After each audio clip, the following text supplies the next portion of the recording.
Salam, növbəti dərsimiz Şimali Azərbaycanda 19-cu əsrin ikinci yarısında burjua islahatları olacaq. Ümumiyyətlə, burjua islahatları ona hesablanır ki, Çar hökuməti bu islahatlar ilə feodal quruluşundan Rusiyanı və Rusiyanın müstəmləkələrini bir növbəti quruluşa, kapitalizmə keçirməyə niyyətlənmişdir. Niyə görəsən 19-cu əsrin ikinci yarısında burjua islahatlarına belə deyək, vacib duyuldu. Niyə? Çünki Çar hökuməti 19-cu əsrdə feodal aqrar ölkə olaraq qalmışdır və bu da onu Avropa dövlətlərindən geriləməsinə səbəb olurdu. Bu geriləmə əsasən Krım müharibəsində 1853-56-da özünü büruzə verdi. Rusiya ağır şəkildə məğlub oldu və bundan sonra da Rus İmperatoru 2. Aleksandr islahatları keçirmək haqqında fərman imzalandı. Ümumiyyətlə, bu islahatların məqsədləri nə idi bəs? 1. Dedik ki, kapitalizmin önündəki maneələri aradan qaldırmaq. 2. Sosial partlayışı aradan qaldırmaq. Yəni, sosial partlayışın qarşısını almaq. Artıq cəmiyyətdə bir gərginlik var idi. 3. Rusiya bu islahatlarla müstəmləkə xarakter daşıyırdı. Yəni, bu regionlar özünü möhkəmləndirmək istəyirdi. 4 isə, dediyimiz kimi, kapitalizm inkişafı üçün azad işçiyə tələbat var idi və ona görə də azad işçi kütləsini yaratmaq istəyirdi. Bu səbəblərdən dolayı burjua islahatlarını keçirməyə vacibət duyuldu. Burjua islahatları ilk olaraq başlayır 1864-cü ildə. Onu qeyd etməliyik ki, Rus hökuməti bu islahatların hər birini ilk öncə özündə Rusiyada keçirib, daha sonra isə Azərbaycanda tətbiq edib. Bəs niyə görəsən Rusiya Azərbaycanda islahatları gec keçirmişdir? İki səbəbdən dolayı Rusiya bəhanə gətirirdi. Bir deyirdi ki, Azərbaycanda iqtisadi zəmin hələ formalaşmayıb islahatları üçün. İki deyirdi ki, Azərbaycanda kəndlər, şəxsi asılılığı yoxdur. Yəni, bu deməkdir ki, sizin cəmiyyətinizdə gərginlik yoxdur. Əsas vacib gərginlik olan Rusiyanın özüdür. Çünki orada şəxsi asılılıq var idi. Azərbaycanda isə yalnız iqtisadi asılılığı idi. Yəni, kəndli öz ağasından, torpağa görə, pula görə asılı idi. İlk öncə başlayıb 1864-cü ildə Çar hökuməti neft sahəsində icbari əməyi ləğv etdi. 1864-cü iləcən Bakıda neftli torpaqlarda kəndlər məcburi işləyirdilər, icbari əmək deyilir buna. 1864-də isə bu ləğv olundu ki, təbii ki, neft sahəsində müəyyən miqdarda canlanma, inkişaf özünü büruzə verdi. Daha sonra gəlib növbəti islahatlar. 1865 kənd cəmiyyətlərinin idarəsi haqqında əsnamə. Bu ildə bəs nəzər salırıq ümumi tarix nə olub? Osmanlılarda yeni Osmanlılar cəmiyyəti yaradılıb, Amerika Birləşmiş Ştatlarında isə vətəndaş müharibəsi bitmişdir. 1865 kənd cəmiyyətlərinin idarəsi haqqında əsnamə. Burada nədir? 1. Bəy və ağalara kəndlər üzərindəki polis məhkəmə hüququ ləğv olunur. Qeyd etməliyik ki, Azərbaycan kəndində bəy və ağalara kəndlər üzərində polis və məhkəmə hüququ 1846 xittidə verilmişdir. 65-də isə ləğv olundu. Əllərindən alındı. 2. Kənddə seçkili orqan olan vahid kənd idarəsi yaradıldı. 3. Vergilərin miqdarı dəyişmədi. 4. Torpaqlar yenə bəy və ağalarda qaldı. Bu islahatın iki çatışmayan tərəfi var. Sonuncu, üçüncü və dördüncü cümlə. Üçüncü cümlə oldu ki, vergilərin miqdarı dəyişmədi. Dördüncü isə torpaqlar yenə bəy və ağalarda qaldı. Bu islahatın çatışmayan tərəfləri bu iki cümlədir. Növbəti islahat oldu 1866 məhkəmə islahatı. Məhkəmə islahatını Rusiyada özləri keçirmişlər 1864-də. 1864. Məhkəmə islahatını Rusiya özündə keçirmişdir. 2 il sonra isə Azərbaycanda keçirmişdir. Məhkəmə islahatını ötən dərsimizdə qeyd etdiyimiz kimi istər Komendant İlham Rəsul dövründə də məhkəmə islahatları keçirilmişdir. Həmçinin 1840-cı ilin 10 aprel inzibati məhkəmə islahatında da məhkəmə islahatı keçirilmişdir. Lakin o islahatlar 40-cı il islahatların feodal xarakterlidir.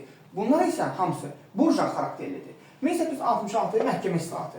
64-də isə Rusiya özünə keçirilir. Məhkəmə islahatına gəlirik. 1. Silki məhkəmələr, təbəqələr üçün olan məhkəmələr ləğv olundu. 2. Bütün təbəqələr üçün ümumi məhkəmə yaradıldı. 3. Məhkəmənin dili yenə rus dilidir. 4. Məhkəmənin sədri yenə rus olmalıdır. 5.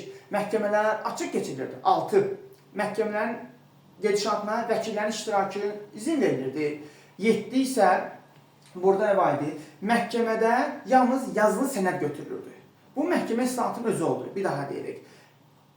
Silki məhkəmə ləğv olundu, ümumi məhkəmə yaradıldı, məhkəmənin dili rus dilində idi, məhkəmənin sədri rus idi, açıq keçirilirdi məhkəmələr, vəkillərin iştirakına izin verilirdi, 7 isə yazılı sənəd alınırdı. Məhkəmə islahatının həm çatışmayan tərəfi var, həm də mütərəqqi, müsbət tərəfi var. Çatışmayan tərəf nədir? 1. Məhkəmə Azərbaycanda ana dilində olmadı, rus dilində oldu. Məhkəmə sədri yerli xalqlardan təyin olunmurdu, ruslardan təyin olunurdu. 3. Anlı iclasçılar məhkəməsi yaradılmadı.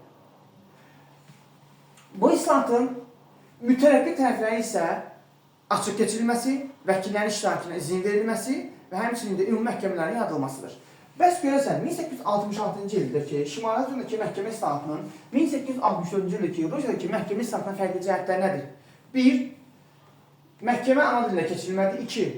Yerli xalqların iştirakına izin verilmədiyi məhkəmənin idarə olunmasında. 3. Anlı iclasçılar məhkəməsi yaradılmadı. Fikir verirsə, məhkəmənin bu islahatın çatışmayan tərəfləri elə 1864-cü ildəki Rusiyanın məhkəmə islahatının fərqli xüsusiyyətləridir. Çünki Rusiyada bunlar olub, Azərbaycanda isə olmuyor. Növbəti islahat 1870-ci il kəndə islahatı, yəni kəndi islahatı.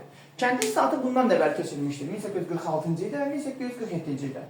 14 may kəndə islahatı. İlk öncə gəlir islahatın mahiyyətinə. Həmçinin qeyd etməliyik ki, 1870-ci ilin kəndi islahatı üçün Çar hökuməti Azərbaycanda 2 hazırlıq addım atmışdır. Birinci addım 1861-ci ildə olmuşdur. Məhz palatası yaradılmışdır. Yəni, Şimali Azərbaycandakı bütün torpaqların dəqiq sərhədləri ölçüb biçilmişdir. İkinci addım 1866-cı ildə isə bəy komissiyaları yaradılmışdır. Yəni, kimlərin bəy olduğu müəyyənləşdirilmişdir. Bu islahat hazırlıq üçün 2 addım 1861 və 1866-cı illərdə atılmışdır. İslahat özü isə 1870-ci ilin 14 mayında oldu. İslahatın mahiyyətinə gəlirik. 1. Bu kəndi islahatı sahibkar kəndisinə aiddir. 2. Sahibkar kəndisinə 5 desyantindən çox olmayaraq torpaq verilir. 3. Kimdə 5 desyantindən azdırsa, əlavə torpaq verilmir. Kimdə 5 desyantindən çoxdursa, onun əlindəki o artıq kəsilib götürülür. 4. Malcəhət vergisi yenə qalmaqda olur, həmçinin bəhrə vergisi də. 6. Biat ləğv olunur. 7. Ən əsas olanlardan biri budur. Kəndliyə öz torpağını almaq üçün satın alma hüququ verilir. Qeyd etməliyik. 1847-də də kəndliyə 5 desyantin torpaq verilmişdir. Lakin orada kəndliyə o torpağı satın alma hüququ verilməmişdir. Bir növ 1847-ci ildə kəndi sahibkarın torpağı icarəyə, arendaya götürülür. Lakin 1870-də isə artıq Çar hökuməti dedi ki, kimin pulu varsa getsin ağasına, sahibkarına pul versin, o torpağı alsın, öz mülkiyyətinə çevirsin və iyisi torpaq olsun. Bir daha deyil, islahatın mahiyyəti sahibkar kəndisinə aiddir. 2. Kəndiyə yaralı torpağı verilir. Əgər bu torpaq 5 desyantindən çoxdursa alınır, 5 desyantindən azdırsa əlavə torpaq verilmir. 4. Malcəhət və bəhrə yenə olduğu kimi qalır, ağaya verilir bu vergilər. 5. Biyar ləğv olunur, əvəzi pulla ödənilir. 6. Torpağı satın alma hüququ verilir kəndliyə. Sonra gəlirik islahatın məhdud tərəfi. Bəs görürsən, bu islahatın məhdud tərəfi nədən ibarət olur? 1. Yalnız sahibkar kəndisinə aid olunur. 2. Torpağın qiyməti çox baha idi. 3. Dövlət kəndiyə yardım etmir ki, o sahibkardan gedib torpağını puluna alsın və ala bilmir. Məhdud tərəfi yalnız sahibkar kəndisinə aid olur. 2. Torpağların qiyməti çox baha idi. 3 isə dövlət kəndiyə yardım etmir. Bu məhdud tərəfdir. Bəs görürsən, islahatın nəticəsi nə olur? 1. Kənddə feodal iqtisadi asılılıq ləğv olunur, rəsmən, sənəd üzərində. 2. Torpaq alqı-satqı obyektinə çevrilir. 3. Sosial təbəqələşmə güclənir. Kəndlərin içindən yeni varlılar çıxır. Bunlar deyilir qolçamaqlar. 4. Sosial narazılıqlar nə olur? Artır. Və Azərbaycan kəndlərin çoxsunda pul olmadığı üçün onlar öz ağasından torpağı satın ala bilmirlər. Satın ala bilməyənlər isə yenidən ağa üçün məcburi işlər, biyar və əvrəz görürlər və ona vergi verirlər. Və bununla da Azərbaycan kəndi müvəqqəti mükəlləfiyyətli dövrünə gəlir. Yəni nə deməkdir? Müvəqqəti mükəlləfiyyətli yazırıq. Müvəqqəti mükəlləfiyyətli. Nə deməkdir bu? Mükəlləfiyyətli. 1870-1912-ci illər. Bu nə deməkdir? Dedik ki, islahatın nəticələrindən biri oldu ki, kəndlilərin çoxsu ağasının öz torpağını ala bilmədilər. Ala bilməyənlər yenə ağadan iqtisadi olaraq asılı oldular. Sənəd üzərində mükəlləfiyyət ləğv olunsa da, bunlar real olaraq ala bilmədilər. Ala bilmədiyi üçün yenə müvəqqəti olaraq mükəlləfiyyət icra etdilər ağası üçün, sahibkarı üçün. Və bu illər 1870-1912-ci il davam edir. 1912-də müvəqqəti mükəlləfiyyətli dövrü növbəti dərsimizdə öyrənəcək ki, tam bitəcək. Bir daha bir, islahatın nəticəsindən torpaq alqı-satqı obyektinə çevrilir. 2. Kəndlərin içərisindən yeni varlılar çıxır. Bu da təbəqələşməyə gətirib çıxarır. Qolçamaqlar. 3. Kənddə sosial narazılıq artır, çünki çoxsa ala bilmir. 4. Azərbaycan kəndisi müvəqqəti mükəlləfiyyətli dövrünə düşür, vəziyyətinə düşür. Həmçinin 5. Kənddə feodal iqtisadi asılılıq nə olur? Ləğv olunur ki, bu da kənddə kapitalist münasibətlərin inkişafına gətirib çıxarır. Bu oldu nəticələr. Bəs görürsən, 1870-ci ilin kəndi islahatı 1861-ci ildir ki, Rusiyada kəndi islahatına fərqli xüsusiyyətlər nədir? Bu islahatı da yenə Ruslar özündə keçir birinci, 1861-ci ildə. Fərqli xüsusiyyətlər. 1. Yalnız sahibkar kəndisine aid olunur. Rusiyada birinci sahibkar kəndisine aid olunur 61-də. 66-da isə həm dövlət kəndisine aid olunur. Yəni, Azərbaycanda yalnız sahibkar kəndisine aid olunur. Fərqli xüsusiyyət. 2. Dövlət kəndiyə yardım etmir. Orada isə etmişdir. 3. Azərbaycanın torpağının satın alma miqdarı çox baha idi. Bu, fərqli xüsusiyyətlərdir. Daha sonra gəlir. 1847-ci il kəndi islahatı ilə 1870-ci il kəndi islahatının oxşar tərəfləri. 1. Həm 47-ci il, həm 70-ci il kəndi islahatı sahibkar kəndisine aid olub. 2. Hər ikisində kəndiyə yararlı torpaq verilir. 3. Hər ikisində dedik ki, malcahat vergisi qalırdı. 4. Hər ikisində, həm 47-dən də 70-də kəndinin köçmə hüququ var idi. Bu oldu 47 ilə 70-in oxşar tərəfləri. Bəs görəsən, bu islahatını, yəni 47-ci il kəndi islahatı ilə 1870-ci il kəndi islahatının fərqli xüsusiyyətləri nədir? Gəlir nə? Əsas məsələ budur. 1. 1847-də kəndiyə torpağı satın alma hüququ verilmədi. Amma 70-də nə oldu? Verildi. Yəni, torpağı satın alma hüququ verildi. 70-də verildi. 2. Biar ləğv oldu. Bu, fərqli xüsusiyyətlərdir. Bir daha deyil. 47-nin 70-in fərqli xüsusiyyətləri. Biarın ləğvi, torpağı saxlama hüququnun verilməsi. Bu fərqli xüsusiyyətlərdir. Bəs görəsən, kəndi islahatının nəticəsi ümumən. Dedik ki, kənddə kapitalist ünsürlərin inkişafına gətirib çıxarır. Bu oldu. Növbəti islahatımız gəlir 1878 şəhər islahatı. Şəhər islahatı ilk olaraq 1878-də keçirilib Bakı şəhərində. Bəs görürsən, həmin ildə ümumi dünya tarixində olmuşdur. 1878-də Rus-Osmanlı müharibəsi bitib, ilk öncə San Stefano sülh müqaviləsi imzalanıb. Daha sonra isə Berlin konqresi keçirilib. Həmin ildə Bakıda isə şəhər islahatı keçirilib. Şəhər islahatını keçirməkdə Rusiyanı məcbur edən amillər nə idi? Bunlar nə idi? 19-cu yarısında Rusiyada, Bakıda milyonçuların sayının artması, şəhər milyonçuları artıq bir növ hakimiyyətdə Bakı şəhər idarə olmasında bir haqq tələb edirdilər. Və bu da ən böyük ünsürlərdən biri olmuşdur ki, şəhər islahatına keçirsin. 1878. Şəhər islahatının mahiyyəti. 1.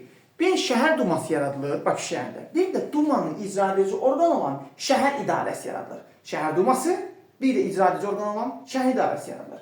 Həm dumanın, həm də idarənin başçı hökmən Rus olmalı idi. Bəs kimlər şəhər dumasına seçilə bilərdi? Belə deyək də, bir otaq təsəvvür edək, otağın başında oturub, Bakı şəhər dumasının başçısı, o hökmən Rus olmalı idi, milləti. Yəni, Azərbaycanlı olmalı deyil. Bir də onun qarşısında oturublar dumanın üzvləri.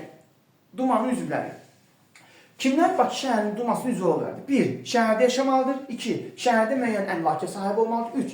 Dövlətə vergi verməlidir. Bu kriteriyalara sahib olan şəxslər Bakı şəhər dumasının üzvü ola bilərdi.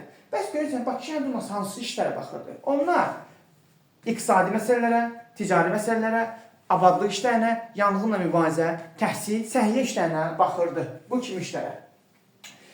Şəhər islahatının müstəmləkəçi olduğunu, yəni məhdud tərəfləri nə idi? Əmlak senzinin saxlanması idi, əmlak senzinin. Həmçinin müəyyən miqdarı burada yaş senzi də var idi. Həmçinin də Bakı şəhər dumasına qadınların iştirakına izin verilmirdi. Bu, müstəmləkə xarakter olduğunu göstərirdi. Yəni, işğalçı niyyət var idi burada. Əmlak senzi, yəni əmlakı olmayanlar dumaya iştirak edə bilməzdi. Yaş senzi var idi. Üstəgəl də qadınların iştirakına izin verilmirdi. Bakıdakı islahat məhdud islahat keçirildi və ardınca isə İrəvanda da eyni tipli islahat keçirildi. 1890-cı illərdə isə tam hüquqlu şəhər islahatları keçirildi Gəncədə, Şuşada. Elə 1890-cı illərdə isə məhdud hüquqlu şəhər islahatları keçirildi Lənkəranda, Şəkidə, Şamaxıda və Qubada. Ümumən, bütün bu burja islahatları 1864, 1865, 1866, 1870, 1878 və 1890-cı illərdəki islahatların ümumən nəticəsi yeni təbəqələrin ortaya çıxması oldu. Kənddə qolçomaq təbəqəsi, həmçinin yeni sosial təbəqələr olan ziyalılar ortaya çıxdı, həmçinin artıq milli burjuaziya ortaya çıxdı, yeni fəhlə sinifi formalaşdı ki, bunlar da 19-cu ikinci yarısında Azərbaycan millətinin formalaşmasında mühüm ünsürlər oldu ki, gələcəkdə də müstəqil dövlətçiliyimizin yaranmasına gətirib çıxartdı və dərsimiz də bundan ibarətdir.